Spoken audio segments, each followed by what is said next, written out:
Jodak e kar dak ma Migadini e kar tung'o bura machangamwe e gwenge mag Mombasa sani kod luoro kalure kod tuo ma bende giwacho ni osieko e kar dak no kendo seweyo ka ji ang'wen owito ngimagi e thuolo mar juma achiel. Giwacho ni ringre ji ariyo ne okwanye utegi odiochieng' manyoro kaeto kochopo odiochieng' ma kawuono gokinyi to yud ng'at machielo kata ringre moro machielo ng'at machielo kendo ka otho e ode. Joja oko miwa ler mathoth ka e kaunti ma Mombasa. Tuo moro donjonwa kae magalagala ma ok wang'eyo osenego ji ang'wen. En tuo ma dend ng'ato kuot ka gima mach owang'e. Ng'ato kuot miparo ni en liech. Mano Edwin Awera ma en achiel kuom jodak e gweng' ma Kipevu Matangini e od bura machangamwe Mombasa kanyiso buok ma gin godo kaluwore gi tuo makoch ma gikone kawo ngima jodak e alworano. Jok manyotho nyoro kineno dhano to dhano chalo gi liech. Dhano nyo kuot miparo no wang'e gi pi. To motho kawuono bendo kuota kamano koro kwang'e ni en tuo mane. Ng'at achiel nyotho kane gi sindani e lwete mane waparo ni koso yath mano chuoe marach. To ng'at machielo to notho kokuot kamano. Koro en gima owuok ma ji ariyo bendo oseteri osiptal.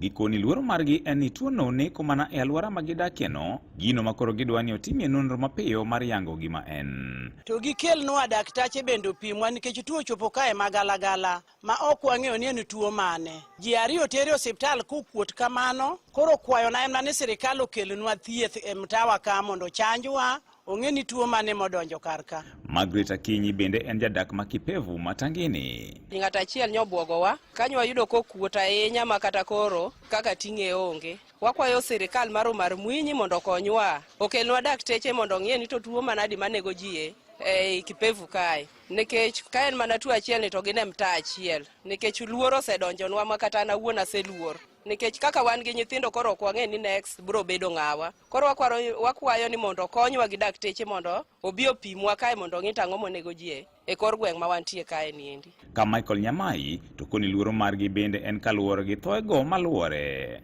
Lakini ule mwili vile ulivyo umefurafura kama majipu vile, alafu iko na white hivi na unaharibika kabisa. So tukamchukua kapelekwa Makadara, baada kama masaa mawili hivi pia tukapata habari tena kuna mwingine pia yuko kwa nyumba, sababu harufu ndio inafanya watu wanajua.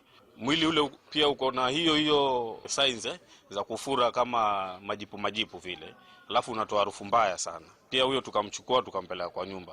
Sasa asubuhi tena pia tumepigiwa simu tena kuna mwingine pia amefariki kwa nyumba. Sasa twashangaa ni nini ambayo imetokea hapa kwetu Matangini. Kata kamano, apisas mawuok e migawo mar thieth e kaunti ma Mombasa koni gisechako timo nonro mar yango gima kelo tho ma kamago bang' kawo nyinyo mag jogo mowito ngimagi. Ne Radio Ramogi e kaunti ma Mombasa, an George Aoko. Odhi kaunti ma Kisumu